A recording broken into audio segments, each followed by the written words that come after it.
Saudara-saudari yang terkasih dalam Yesus Kristus, bacaan-bacaan hari ini berbicara mengenai kebijaksanaan hidup. Dan sumber kebijaksanaan adalah Allah sendiri. Kita harus mengenal pribadi Allah ini dengan benar supaya kita menjadi pribadi yang bijaksana. Ada seorang bapak datang kepada saya, dia mengatakan, "Pastor, untuk masuk gereja Katolik ini sulit sekali. Harus pelajaran 1 tahun. Apakah ada jalan pintas, jalan cepat, jalan tol?" Bagi kita direnungkan, setahun memang mungkin. Bagi orang-orang yang sibuk itu seperti lama sekali. Bagi orang-orang sibuk, setahun. Ya. Tetapi bagi orang-orang yang ingin mengenal pribadi Tuhan, setahun itu cepat sekali. Ingin terus mengenal pribadinya lewat pelajaran-pelajaran. Bahkan kalau ada seminar-seminar tentang kitab suci, tentang pribadi Yesus, dia mengikuti terus. Karena apa? Ingin mengenal pribadi Yesus ini, yang dikatakan sebagai sumber kebijaksanaan. Maka dalam Injil hari ini juga susah dimengerti untuk orang-orang yang biasa saja.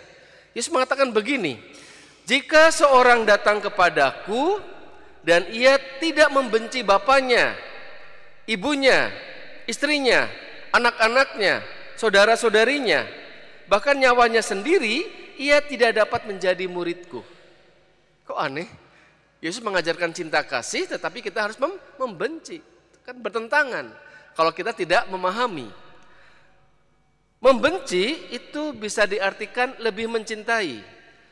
Kalau kita lebih mencintai bapak kita, ibu kita dan sebagainya, itu tidak layak menjadi pengikut Yesus. Untuk mempermudah ini, gambarnya seperti ini. Ada seorang anak muda ingin masuk gereja Katolik, pelajaran, ya, dan ditentang oleh keluarganya. Jangan, ya.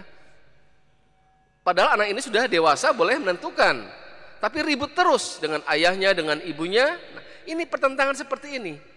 Demi nama Yesus, dia ingin mengikuti Yesus, tetapi ada pertentangan-pertentangan dalam keluarga-keluarganya. Sama dalam perjalanan hidup kita juga, mungkin kita juga ada pertentangan-pertentangan, ya, dengan masyarakat, dengan apapun ditentang kita. Ya. Kalau kita tidak mencintai Tuhan lebih tinggi, maka kita dianggap tidak layak menjadi pengikut Yesus. Maka dikatakan di sini, kita sebagai orang-orang Katolik harus siap untuk dipermalukan. Harus siap untuk direndahkan, harus siap untuk disalibkan, bahkan memanggul salib kita setiap hari demi menjadi pengikut Yesus yang setia.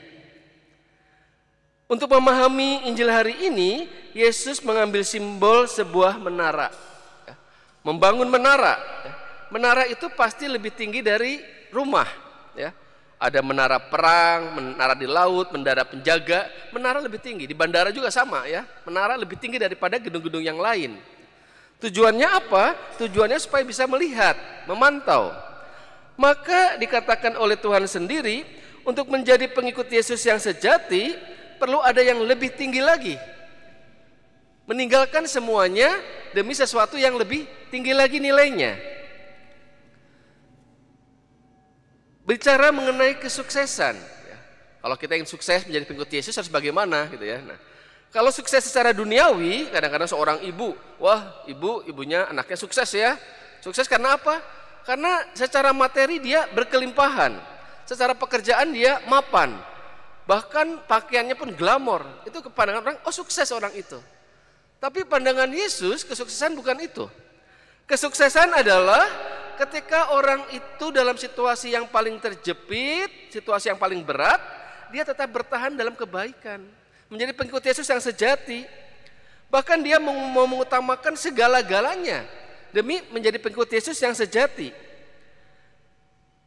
Sehingga dalam Injil hari ini, yang terakhir ini dikatakan begini, "Demikianlah pula setiap orang di antara kamu yang tidak melepaskan diri dari segala miliknya, tidak dapat menjadi muridku."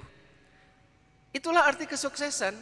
Kesuksesan itu adalah total mengikuti Yesus, bahkan kalau kita meninggalkan materi kita, keluarga kita dan sebagainya, tetapi demi ini yang utama sebetulnya kita menjadi pribadi yang sukses. Sukses sejati mengikuti Yesus. Tapi bukan berarti bahwa kita harus meninggalkan total membenci mereka, enggak. Yang utama dulu kita jalankan, maka dengan sendirinya yang ini kita akan lebih mencintai dan sebagainya. Sehingga hari ini mari Tuhan Yesus mengajak kepada kita untuk kita menjadi pribadi yang setia. Setia dalam situasi apapun.